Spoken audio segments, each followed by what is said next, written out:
आप सभी भाई बहनों का ब्रेकिंग आध्यात्मिक न्यूज की ज्ञान कक्षा में एक बार फिर स्वागत है। आज की चर्चा का विषय है मनुष्य एक परीक्षा योनि। देखिए, परीक्षा योनि का शब्द आज हम पहली बार अपने वीडियो का नाम के रूप में इस्तेमाल करने जा रहे हैं। जबकि देखिए, शास्त्रों में देखिए कर्म योनि कहा गया है, साधना योनि कहा गया है, केवल मनुष्य को। क्योंकि शास्त्रों में देखिए 84 लाख प्रकार की योनियों का वर्णन आता है और 84 लाख प्रकार की योनियों में 80 लाख प्रकार की योनियां तो देखिए तामसी योनि है, दंड रूप की जोनियां कही गई हैं, नीचे की जोनियां हैं। और उन नीचे की कितने ही जोनियां तो देखिए हम अपने जीवन में देखते हैं, घरों के आसपास देखते हैं, समुन्द्र में देखते हैं, या विभिन्न प्रकार के देखिए जब हम इधर उधर घूमने जाते हैं तो कितने ही प्रकार के हम पक्षी देखते हैं, चिड़ियाघर में हम कितने ही प्रकार के पशु देखते हैं। ये जो टीवी में भी देखिए दो तीन कुछ ऐसे चैनल आते हैं जिनमें वो विभिन्न प्रकार के देखिए फोटो दिखाते हैं, चित्र दिखाते हैं, फिल्में बनी होती हैं। तो कितने ही विचित्र प्रकार के देखिए पशु होते हैं, पक्षी होते हैं, कितने ही प्रकार के कीट पतंगे, कीड़े मकोड़े।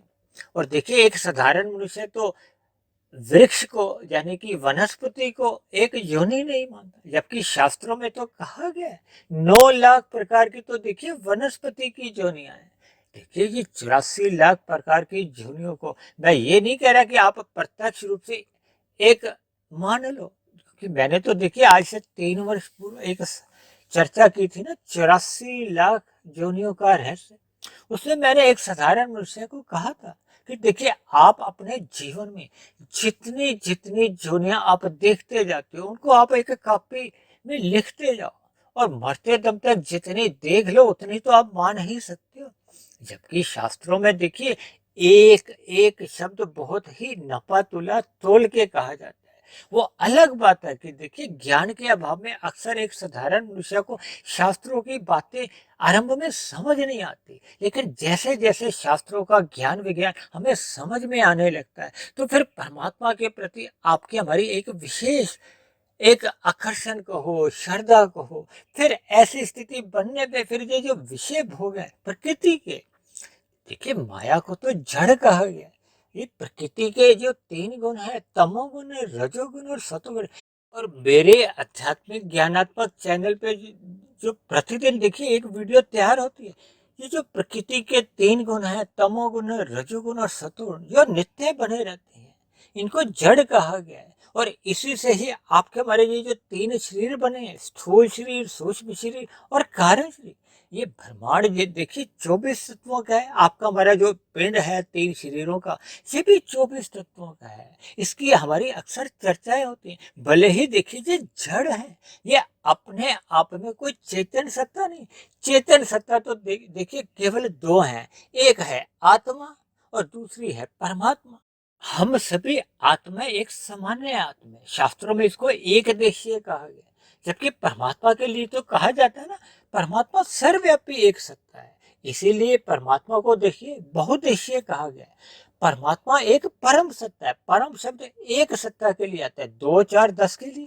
ये परमात्मा के विभिन्न अवतार हैं। ये तो देखिए अलग अलग प्रकार की लीला के लिए कहो, उपदेश के लिए, एक अलग अलग स्थितियां जो बनती हैं, उन स्थितियों विशेष पे देखिए एक लीला करके एक साधारण मनुष्य को देखिए क्या कि हम मनुष्यों को एक संदेश देना होता है। संदेश किस लिए देना होता है? क्योंकि मनुष्य जोनी कर्म जोनी है, साधना जोनी है, ताकि मनुष्य अपने मिले हुए जीवन का सदुपयोग करे, उसको ज्ञान हो कि किन कर्मों को करना है, किन कर्मों से बचना है। तभी तो देखिए शास्त्रों में विधि विधान यानी कि विहित कर्म बताए गए, किन कर्मों को मनुष्य को करने का एक विधान है।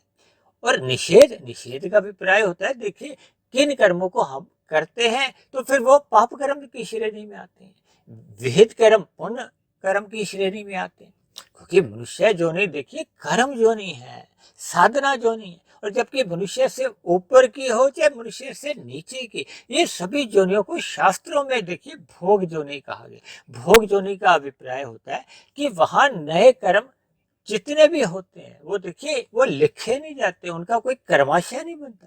और हम सभी भाई बहन जो मनुष्य योनि में, इसको कर्म योनि कहा गया। इसलिए देखिए मैंने इस मनुष्य को ही एक परीक्षा योनि के नाम से संबोधित किया। देखिए परीक्षा योनि का अभिप्राय क्या है, हम सभी भाई बहन देखिए, कोई चाहे 10 क्लास पास है, चाहे कोई हम बीए पास है, हम सभी भाई बहन देखिए अनेकों अपनी कक्षाओं में परीक्षाओं में बैठ चुके हैं।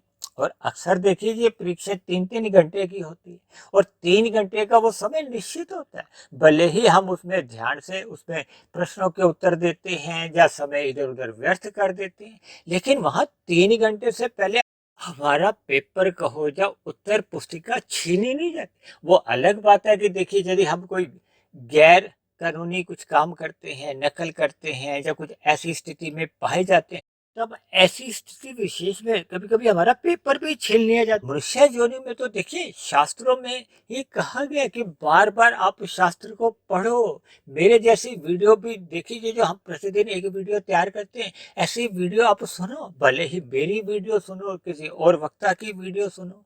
बार बार हम शास्त्रों का अध्ययन कर सकते हैं। शास्त्रों का अध्ययन करने से अभिप्राय कि हम सदा सत्संग में रह सकते हैं, ज्ञान में स्थिति में रह सकते हैं।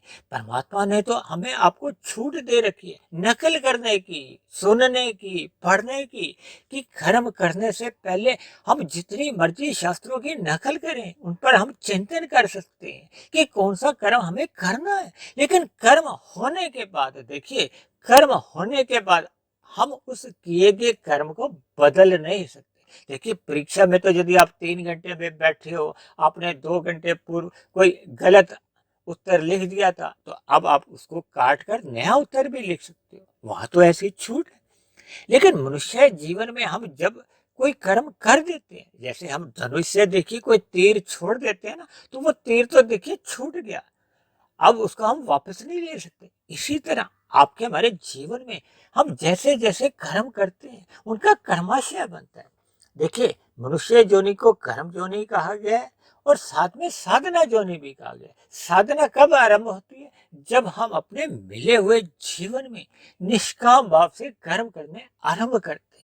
और निष्काम भाव से कर्म मनुष्य की उसी स्थिति में होने आरंभ होते हैं जब उसका सत्संग द्वारा लिया गया ज्ञान टिक जाता है। टिकने का अभिप्राय है कि आपके हमारे कारण शरीर में अज्ञानता के संस्कार जो पहले के बने हुए, भोग के संस्कार को हो, अज्ञानता के संस्कार को, वो दग्ध बीज होने लगते हैं।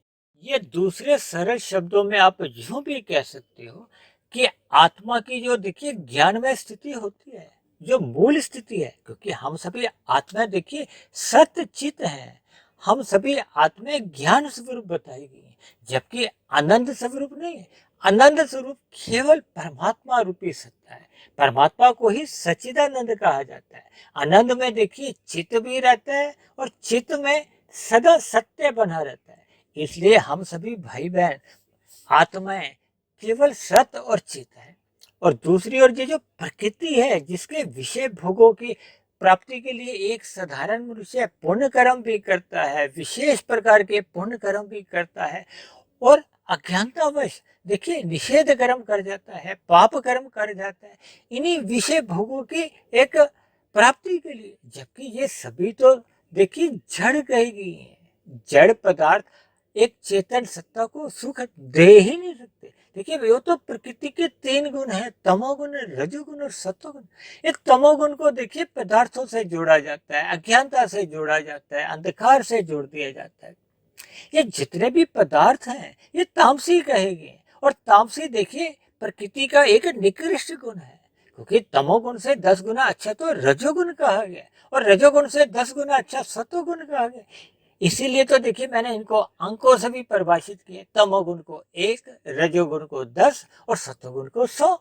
और इसी आधार पर सूत्र को आगे बढ़ाते हुए परमात्मा को, भगवान को एक विशुद्ध सत्वगुण 1000 से जोड़ा है। ये 10 गुना का अंतर बताने के लिए, ताकि हम देखिए ये जो प्रकृति के जो विषय भोग हैं, तामसी पदार्थ हैं, जो कोई एक की स्थिति में है, हम 1000 को छोड़ के यदि देखिए एक का सिक्का उठाते हैं, तब ऐसी स्थिति में हम अपने आप को देखिए पागलपन की स्थिति से जोड़ सकते हैं। शास्त्रों में तो इस स्थिति को देखिए मूड से जोड़ा गया।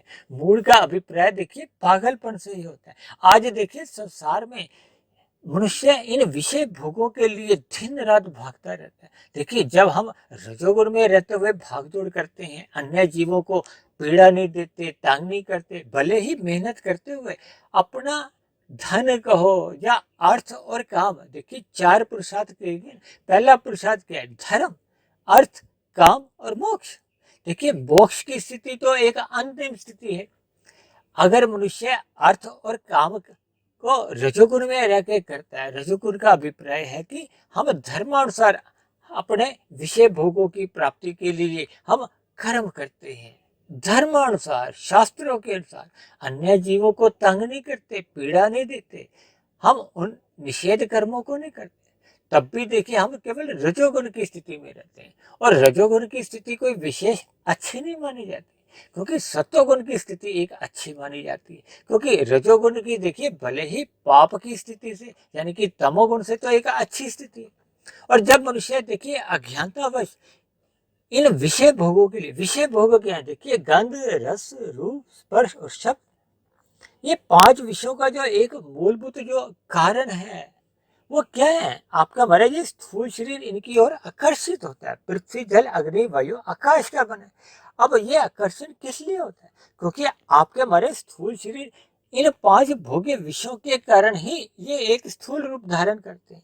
शास्त्रों में कहा गया ये जो गंध, रस, रूप, स्पर्श और शब्द, ये सूक्ष्म तत्व हैं, इनको को ही हम भोग विषय कहते हैं। और इन्हीं के कारण ही तो देखिए माता के गर्भ में आपके हमारे एक गर्भावस्था ठहरती है, और गर्भावस्था का एक 9 माह के बाद एक शिशु के रूप में हमारा जन्म होता है। और यही बचपन, शिशु एक बड़ा होते होते देखिए युवा, बचपन अवस्था, किशोर अवस्था, युवा अवस्था, प्रौढ़ अवस्था और वृद्धावस्था। और वृद्धावस्था के बाद देखिए आपकी हमारी मृत्यु एक निश्चित मानी जाती है, क्योंकि मनुष्य योनि में इस स्थूल शरीर का मरना निश्चित माना गया। शास्त्रों में भले ही कहा गया कि कलयुग में एक साधारण मनुष्य की आयु 100 वर्ष की, लेकिन ऐसा निश्चित नहीं है, क्योंकि हम अपने जीवन में देखते ही हैं। देखिए गर्भावस्था में भी मृत्यु हो जाती है, बच्चों की में भी मृत्यु देखी गई है, युवावस्था में भी मृत्यु देखी गई है, प्रौढ़ अवस्था में, वृद्धावस्था में तो देखिए अक्सर हम मृत्यु देखते हैं।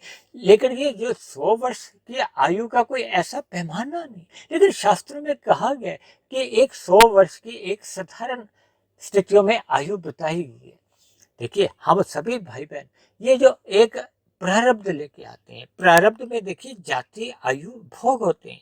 जाति तो देखिए जन्म से निश्चित हो जाती है, और ये जो आयु है, आयु का अभिप्राय देखिए वर्षों से नहीं है, आपके हमारी सांसों से है। हम निश्चित सांसें लेकर आते हैं। यदि हम देखिए एक सामान्य दिनचर्या रखते हैं, सात्विक जीवन व्यतीत करते हैं, अनुशासित जीवन रहता है, व्यवस्थित रहता है, इन विषय भोगों की गलियों में हम आवारागर्दी नहीं करते, तो आपकी हमारी जो मिली हुई आयु है वो हम निश्चित तौर पर फिर जीते हैं। और यदि हम विषय भोगों में असत होते हैं, ये तो देखिए डॉक्टर भी आज बताते हैं कि जब हम देखिए गरिष्ठ भोजन करते हैं या व्यायाम नहीं करते या अपनी दिनचर्या बिगाड़ लेते हैं, तो आपकी हमारी सांसें तेज चलती हैं। ये जो बीपी का, उच्च रक्तचाप का जो रोग है, हृदय गति है, ये आपके हमारे विषय भोगों का जो अमर्यादित भोग है उसी का ही परिणाम है। देखिए कितने ही प्रकार के रोग हैं स्थूल शरीर के स्तर पर, और ये रोग जब हमें आपको पीड़ा देते हैं तो हम डॉक्टर के पास जाते हैं। डॉक्टर भी देखिए इस रोग का इलाज करने के लिए पहले कारण को ढूंढता है, उस कारण को जड़ से समाप्त करने का प्रयास करता है। वो तो अलग बात है कि देखिए कुछ बीमारियों विशेष में उस कारण को ठीक करना डॉक्टर के बस की भी बात नहीं होती। देखिए ये सभी स्थितियां तो अलग है, लेकिन मनुष्य एक परीक्षा जोनी का अभिप्राय है कि हमें अपने मिले हुए जीवन में, जैसे हम परीक्षा में अधिक सतर्क रहते हैं, अपने मिले हुए समय का सदुपयोग करते हैं। इसलिए मेरी आप सभी भाई बहनों से विनती है कि मिले हुए जीवन में देखिए जैसे परीक्षा 3 घंटे की होती है ना, ऐसे ही आपके हमारे जीवन में देखिए प्रमुख रूप से तो 3 ही स्थितियां आती हैं, बचपन अवस्था, युवावस्था, वृद्ध अवस्था। परीक्षा के 3 घंटे को आप ये 3 स्थितियों से भी जोड़ सकती हो। पहले घंटे की स्थिति को देखिए बचपन अवस्था कह सकते हो, दूसरे घंटे की स्थिति को आप युवावस्था और तीसरे घंटे की स्थिति को देखिए वृद्धावस्था से जोड़ सकते। देखिए मैं ये सभी उदाहरण किस लिए देता हूँ, ताकि हमें परमात्मा से जुड़ने में, शास्त्रों को पढ़ने में, सत्संग में आपकी हमारी रुचि जागे, ताकि आपके हमारी जो एक दिनचर्या है वो सात्विक बने, ताकि मनुष्य ने जो कलयुग में अपने मिले हुए जीवन को भोग जो नहीं बना ली है। देखिए जब हम रजोगुण में धर्मानुसार कर्म करते हैं तो भी हम भोग योनि के अंतर्गत आ जाते हैं, और यदि हम विशेष प्रकार के पुण्य कर्म भी करते हैं, हम परोपकार के कार्य भी करते हैं, और यदि आपका हमारा उद्देश्य देखिए इन विषय भोगों की प्राप्ति का ही होता है कि मुझे ये प्रकार के सुख मिले, बड़ा मकान हो, बड़ी गाड़ी हो, लोग मेरे आगे पीछे घूमे, मान सम्मान की आशा बनी होती है, तो ये भी देखिए एक भौतिक सुख ही है। इनको भी शास्त्रों में देखिए कोई एक विशेष स्थान पर, अच्छे स्थान पर नहीं रखा है, क्योंकि परमात्मा ने, भगवान श्री कृष्ण ने गीता में आपको हमें क्या उपदेश दिए कि हमें निष्काम भाव से कर्म करने चाहिए। निष्काम भाव से कर्म करने को ही देखिए कर्म योग कहा जाता है। जब मनुष्य कर्म योग में ही स्थित नहीं होता तो फिर आगे की स्थितियां तो देखिए ज्ञान योग है, फिर भक्ति योग है। जब तक हम भक्ति योग में नहीं पहुंचते तो फिर आपके हमारे कारण शरीर में अज्ञानता के, भोग के संस्कार ही समाप्त नहीं होते। देखिए कारण शरीर का अभिप्राय है वो कारण जब तक बना रहता है, जैसे देखिए आपके हमारे स्थूल शरीर के भीतर में कोई रोग का कारण बना रहता है तो रोग अपना प्रभाव दिखाता है। प्रभाव क्या है, जब तक आपके हमारे कारण शरीर में देखिए विषय भोगों के, अज्ञानता के संस्कार बने हुए हैं तो हम अपने मिले हुए जीवन में देखिए रजोगुनी कर्म करते हैं, या फिर कभी कभी पाप कर्म कर जाते हैं, निषेध कर्म कर जाते हैं, क्योंकि विषय भोगों के वेग आपको हमें एक बद्ध कर देते हैं। आपके मन बुद्धि में फिर वो अज्ञानता के कहो, भोगों के वो संस्कार फुरने उठते रहते हैं, और वो फुरने इतने वेग से आते हैं कि स्थूल शरीर की कर्मेंद्रियों द्वारा फिर कर्म हो जाते हैं। तब देखिए ऐसी स्थिति में पाप पुण्य कर्मों का ज्ञान नहीं रहता, तब तो विषय भोगों का वेग इतना अधिक तीव्र होता है। जैसे देखिए किसी को क्रोध आता है या तूफान आता है तो वो कितने वेग से आते हैं, और तूफान देखिए आते तो थोड़े समय के लिए, कुछ घंटों के लिए, इसी तरह वो कितनी ही तबाही मचा जाते हैं। आपके हमारे जीवन में क्रोध भी देखिए कितने आधे मिनट का, 1 मिनट का, 5 मिनट का, 10 मिनट का ही आता है, लेकिन वो भी आपके हमारे जीवन की दिशा ही बदल देता है। तो इन सभी स्थितियों को हमें देखिए ज्ञान पूर्वक समझना चाहिए। इसीलिए देखिए मैंने आज मनुष्य को तो देखिए एक रंगीन रंग से दिखाया, क्योंकि उसके विषय भोगों की गलियों में रुचि बनी रहती है। ये संसार विषय भोगों का एक आकर्षण है। मेले की जैसे चकाचौंध में आप देखते हो ना रंगीनियां होती, लेकिन परीक्षा योनि को मैंने देखिए सफेद रंग से दर्शाया है, ताकि हम इस पर थोड़ा चिंतन करें। देखिए मैं तो अक्सर अपनी वीडियो में मनुष्य जोनी को देखिए राजा जोनी भी कहता हूँ। राजा जोनी का अभिप्राय है कि मनुष्य जोनी के महत्व को बताया जाता है। इसलिए हम सभी भाई बहनों को मिले हुए जीवन में सर्वप्रथम अपने कर्मों को सुधार में लाना चाहिए, यानी कि हमें पाप कर्मों से तो बचना ही चाहिए, ताकि आपका हमारा बार बार केवल मनुष्य जो नहीं मिले। देखिए वर्तमान मनुष्य जीवन हमें मिला है तो आपके हमारे संचित कर्मों में पात्रता तो यानी योग्यता तो हमारी पहले से बनी हुई है। वो तो वर्तमान मिले हुए जीवन में जब हम पाप कर्म अधिक कर जाते हैं तो फिर वो संचित कर्मों का कर्माशय बिगड़ जाता है। यदि हम देखिए पाप कर्म करते ही नहीं है, पुण्य कर्म करते हैं, भले ही सकाम पाप, तो कम से कम देखिए मनुष्य जोनी पाने की जो पुनः आपकी हमारी पात्रता है, यानी कि मरने के बाद हमें पुनः फिर मनुष्य जोनी की ही प्राप्ति होती है। तब ऐसी स्थिति में आपको हमें देखिए साधना करने का पुनः एक अवसर मिलता है। लेकिन वर्तमान मिले हुए जीवन में यदि हम साधना आरंभ कर देते हैं, यानी कि मिले हुए जीवन का सदुपयोग करते हैं, जैसे हम देखिए परीक्षा में बैठे हुए समय का सदुपयोग करते हैं, इसी तरह हम सभी भाई बहनों को अपने मिले हुए जीवन का सदुपयोग करते हुए हमें साधना में लगना चाहिए, निष्काम भाव से कर्म करने चाहिए।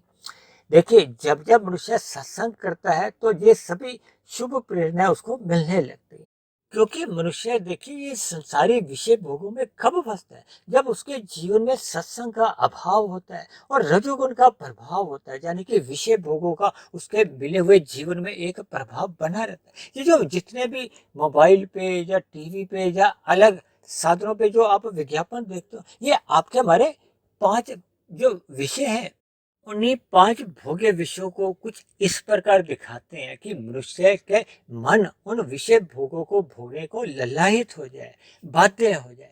देखिए, हम सभी भाई बहनों को अपने मिले हुए जीवन में सत्संग करते रहना चाहिए, क्योंकि ये जो रजोगुण का प्रभाव तभी अपना असर दिखाता है जब हमारे जीवन में सत्संग का अभाव बना रहता है। इसलिए हम सभी भाई बहनों को ब्रह्म मुहूर्त में उठ जाना चाहिए, ब्रह्म मुहूर्त में इन सात्विक वीडियो को हमें सुनना चाहिए, शास्त्रों का अध्ययन करना चाहिए, परमात्मा का ध्यान लगाना चाहिए, ताकि आपका हमारा जो अगले दिन का जो रजोगुण है, उनमें हम किसी भी प्रकार की ये जो प्रलोभनों में कहो या विषय भोगों में फिसले नहीं। आपका हमारा दिनचर्या एक व्यवस्थित हो, सात्विक हो, ताकि रात को भी हम जल्दी सो जाए, ताकि तमोगुण के दूषित प्रभाव से भी बच जाए। तब ऐसी स्थितियां आपके हमारे जीवन में निरंतर बने रहने से ये जो मनुष्य जोनि एक परीक्षा जोनि है, फिर हम मिले हुए जीवन को हम अपना सफल कर पाते हैं, सार्थक कर पाते हैं। यानी कि मिले हुए जीवन में हम परीक्षा में कहो अच्छे अंक ला पाते हैं। देखिए, हम जब 12वीं कक्षा में परीक्षाओं में देखते हैं कि उसने 100% अंक प्राप्त किए, तो इसका अभिप्राय क्या है कि हम स्थूल शरीर के रहते रहते अपना कारण शरीर और सूक्ष्म शरीर समाप्त कर देते हैं। ऐसी स्थिति में देखिए, स्थूल शरीर की मृत्यु होने पे फिर मनुष्य एक मोक्ष की स्थिति कह लो या 100% अंकों की स्थिति कह लो, यानी कि आपका हमारा मिला हुआ जीवन फिर वो सफल हो जाता है। ये जो जन्म मरण का जो एक बंधन है, ये तो देखिए तभी चलता रहता है जब आपका हमारा कारण शरीर में अभी कर्माशय कहो या संस्कार बने रहते हैं। फिर बने हुए कारण शरीर में कर्माशय और संस्कारों के आधार पे ही 84 लाख प्रकार की जोनियां होती हैं। और यदि मनुष्य मिले हुए जीवन में परीक्षा में फेल हो जाता है, फेल होने का अभिप्राय क्या है, ये जो मनुष्य जोनि के मरने के बाद यदि हमें नीचे की जोनियों में ही जन्म लेना पड़ता है, जो कि 80 लाख प्रकार की है, क्योंकि जब मनुष्य का देखिए संचित कर्मों में पाप कर्मों की अधिकता हो जाती है, पुण्य कर्मों की न्यूनता रह जाती है, तब ऐसी स्थिति में कर्मफल सिद्धांत के अनुसार फिर नीचे की जोनियों में देखिए, नीचे की जोनियों की कितनी ही ऐसी जोनियां जिनके मनुष्य नाम सुनकर ही भयभीत हो उठता है, लेकिन मनुष्य अपने पाप कर्मों को रोकता नहीं है। तब ऐसी स्थितियों में देखिए, उन नीचे की जोनियों में ना चाहते हुए भी मनुष्य को फिर नीचे की जोनियों में दुख भोगने पड़ते हैं। देखिए, आज जो हम अपने घरों के आसपास जो ऐसी स्थितियां देखते हैं, वे भी कभी ना कभी किसी ना किसी युग में वो भी आपके हमारे जैसे देखिए मनुष्य योनि में ही थे।